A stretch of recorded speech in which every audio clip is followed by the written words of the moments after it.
One question that comes up pretty often when we're dealing with vertical circular motion or things that behave like as part of a vertical circle is where, if you're using a rope to swing something, where is the rope going to break? Or how fast would you have to be going to break the rope or something like that?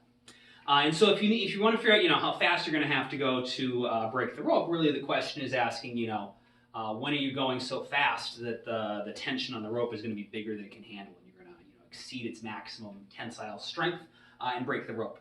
And so, of course, that happens wherever there's going to be the most stress or the most tension on the string.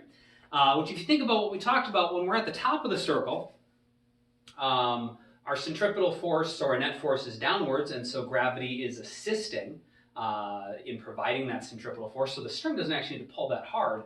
At the bottom is where the string needs to not only cancel out gravity, which is going down, but if our net force, our centripetal force, is going to be upwards, the string needs to be pulling even harder than gravity in order to provide enough leftover force, so our net force can be upwards and be equal to our centripetal force. It's made worse by the fact that, as it swings, it gets faster at the bottom, because the further it goes down, the faster it's going to be moving. And the faster it's moving, the higher the speed is, and since centripetal force is mv squared over r, the higher your speed is, the more centripetal force, the more net force you need. And so for two different reasons, it's going to be under the most stress at the bottom. For sure, it needs more centripetal force than ever, and the bottom is the place where the rope needs to be pulling even harder than that centripetal force, because it needs to cancel out the gravity. And so to demonstrate that that's actually the bottom is where the string is most likely to break, I have a second bucket here that I've attached a second string to that is significantly weaker, and I've actually weakened it even more. I have cut it down to just a single thread, a single fiber here.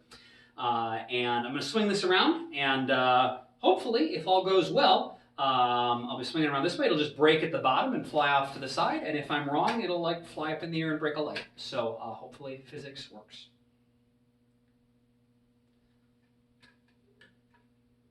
Okay, so that it can handle it right now, but if I go faster, the faster I go, the more centripetal force we need. And the more centripetal force we need, the harder the string is going to have to pull, and eventually the string is not going to be strong enough.